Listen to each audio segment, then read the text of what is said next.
Insider sources are saying that Prime Minister Mark Carney will call an election on Sunday. Organizers at a Vancouver area auto show banned Tesla from the exhibit, citing safety concerns. Canada's new Environment Minister Terry Duguid has said that Carney intends to keep Trudeau's oil and gas emissions cap in place. Hello Canada, it's Friday, March 21st, and this is the True North Daily Brief. I'm Cosmin, Dzsurdzsa. And I'm Clayton, DeMaine. We've got you covered with all the news you need to know. Let's discuss the top stories of the day and the True North exclusives you won't hear anywhere else. Prime Minister Mark Carney is expected to ask the Governor-General to dissolve Parliament on Sunday and trigger a snap election. The move would come just one day before Parliament is set to resume on Monday following its prorogation by Governor-General Mary Simon at the request of former Prime Minister Justin Trudeau.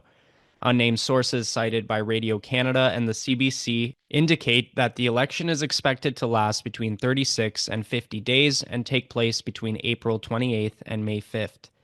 Other outlets, including Bloomberg, which Carney once chaired, AP News, and Financial Post, say the expected election date will fall on April 28th, 2025. The call will come just a week after Carney was sworn in as the first Prime Minister in Canadian history never to have held an elected office. The election would be called at a time when the Liberals are up in the polls across the country.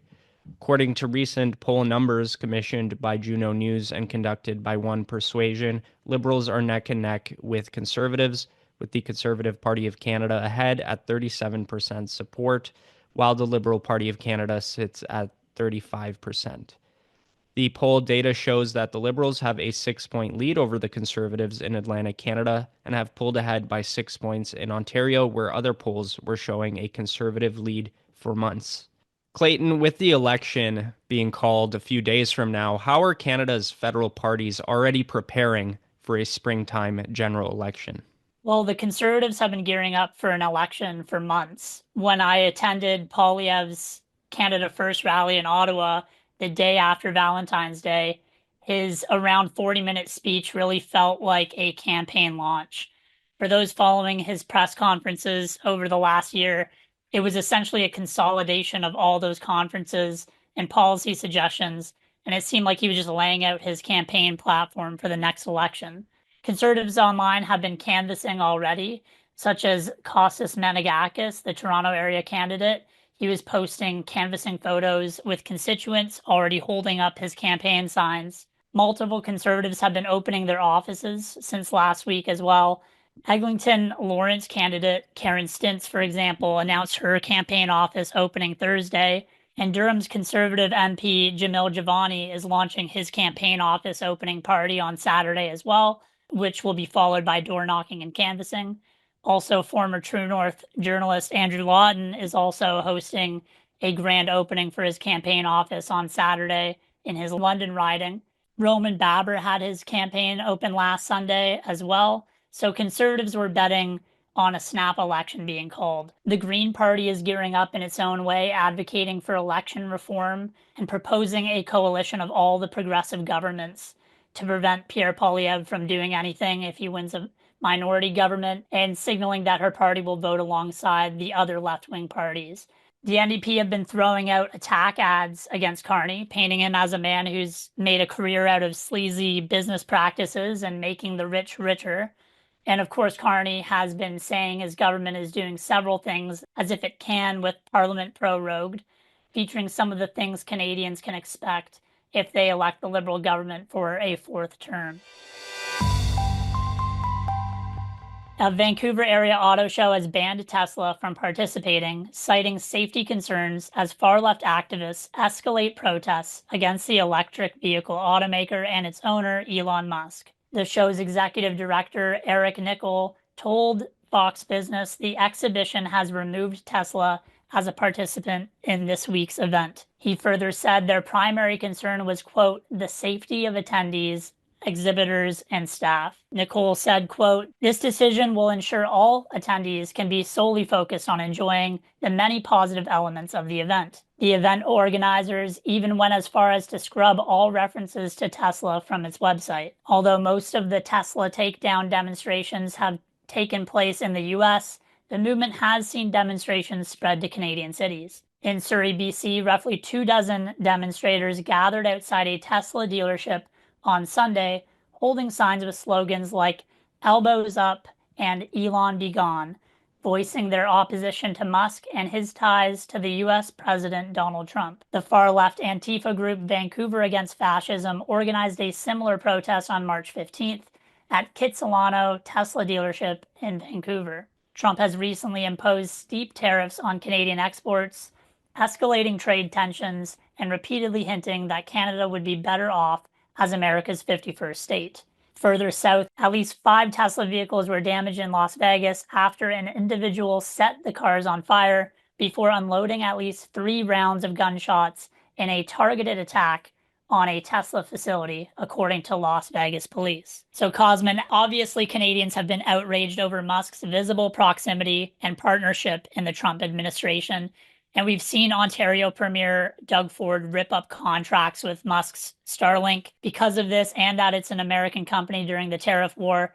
When I went to an advanced poll to canvass voters during the last Ontario election, this was an important issue for the left-wing voters I spoke to. Have there been any other cases where Tesla specifically was targeted by far-left activists in Canada recently? Yeah, you're actually seeing it from activists and policymakers, as you mentioned.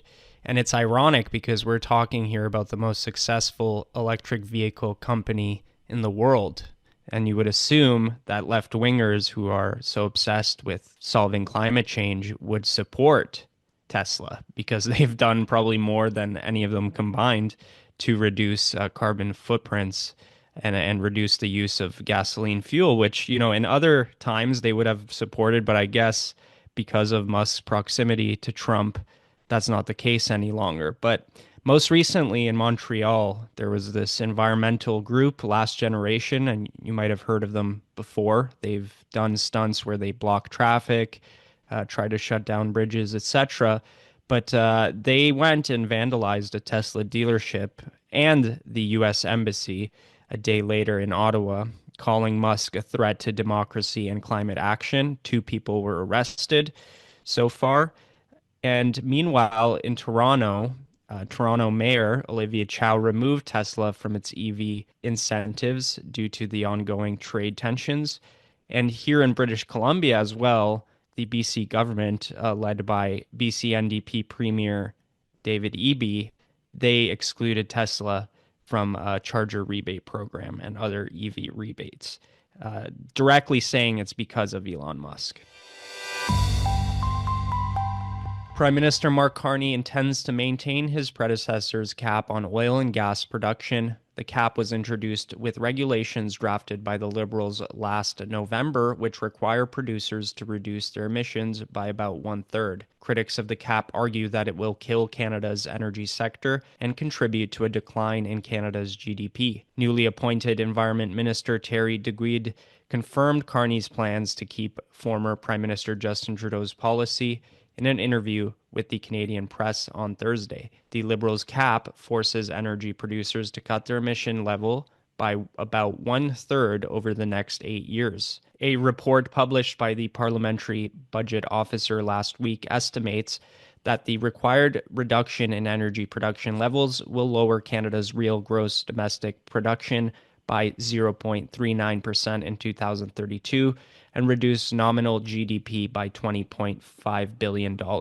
The report also projects massive job losses across the economy of some 54,400 Canadians by 2032. Additionally, the Carney government is proposing a cap-and-trade system, something that Alberta Premier Danielle Smith and members of the energy sector have been outspoken critics of. Conservative leader Pierre Poilievre has vowed to eliminate the emissions cap, pledging that under his Canada First government, Canada would be able to tap into its vast natural resources. He ensured that under his leadership, regulatory delays would no longer encumber projects like mines, pipelines, and LNG terminals. News that Carney will maintain the emissions cap comes on the heels of some of Canada's top energy executives panning an open letter to the federal government and opposition party leaders, urging them to declare a Canadian energy crisis. The group is calling for an overhaul of regulations to ensure major infrastructure projects receive approval within 6 months of filing an application. It seems like with every passing day, Carney increasingly vows to stick to some of Trudeau's old policies, despite wanting to present himself as this outsider and this signal of change for the direction the Liberals are going. Clayton, are there any other energy policies set by Trudeau that Carney has indicated he might keep around? Absolutely. Yeah. Carney didn't get rid of the Carbon Pricing Act, despite the Liberals announcing that they had, quote, axed the tax. The Liberal government only lowered the consumer price to zero while keeping the carbon price for industries.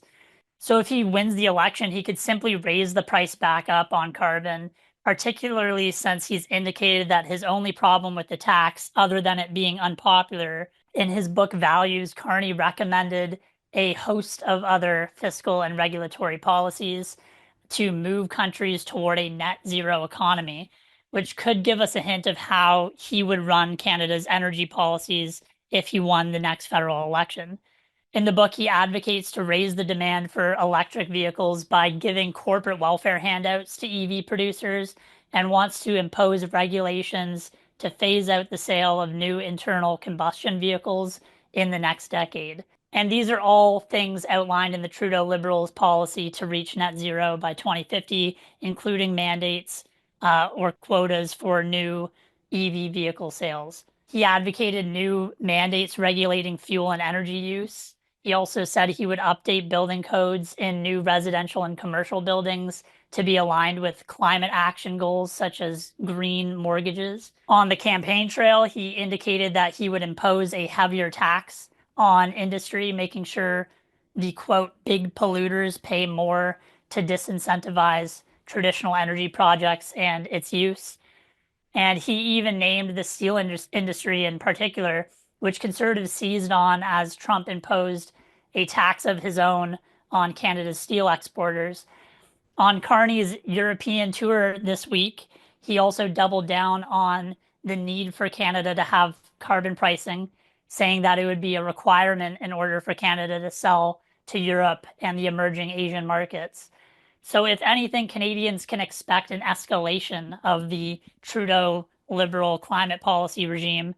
And it raises the question of how much of Trudeau's energy policies came directly from the advice of Carney when he was Trudeau's finance advisor for years.